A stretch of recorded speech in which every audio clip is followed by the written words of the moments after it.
All right, Gorman, so what do you think their trade deadline approach will look like then, if we had to predict it at this point? Well, I think there will be.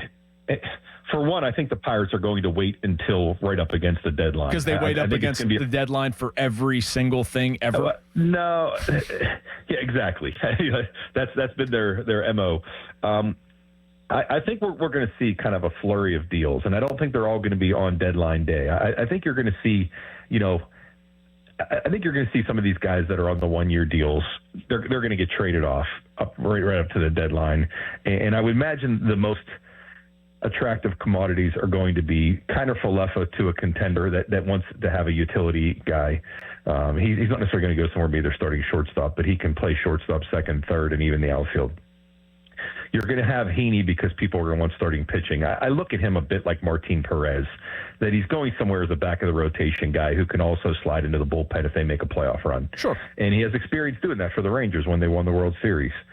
And then I think Caleb Ferguson is an attractive guy. I mean, aside from his outing the other day when he gave up, when he gave up a home run, or he came in and gave up a run the other day. I think Ferguson has been very, very solid, and I think anybody that's trying to contend is going to want a lefty in their bullpen. So he's another attractive candidate. I also think that the Pirates are going to look to package players, and I think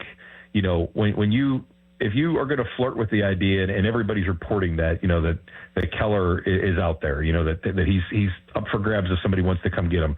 But if you package Keller, if you try trading Keller on your own, you're going to get a nicer return.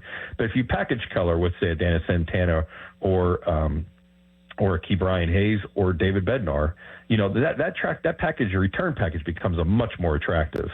If if somebody's getting a starting pitcher and a reliever, or a starting pitcher, and a Gold Glove third baseman, I think that becomes something that a contender looks like, hey, we just added two big pieces, and we gave up part of our future for it, but we're going for it now.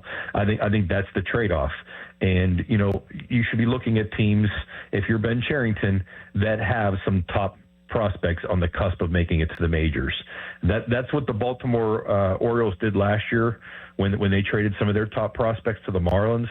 And that's what the Pirates should be looking to do as well, is be in that position where they're going after guys that are maybe blocked by the major leagues or just not quite ready, but are waiting for their opportunity. Because I think if you're going to make those big trades, you're essentially turning this team over, which probably should have been done this year. You're turning this team over to Paul Skeens and saying, this is your team, and we're going to ride you and our starting pitching. You're going to bring up Bubba Chandler, and you're going to get rid of the veterans, and you're going to have a rotation that's going to include, Skeens, Bubba Chandler. You're going to have Mike Burrows. You're going to have, possibly a Carmen Mlodzinski or Braxton Ashcraft, although I think both of them are best suited in the bullpen right now. But, this is a team. Thomas Harrington's a guy we haven't seen since early in the season. But the Pirates have starting pitching that they can kind of ride with and say, okay, we're going to get by and stop worrying about veterans teaching the young guys how to be major leaguers, and start to lean on the young players that they have that are all-star caliber players like Skeens, and put it on them and say that this team is built around you, and that they're going to have to add some bats to give this lineup some depth and some pop.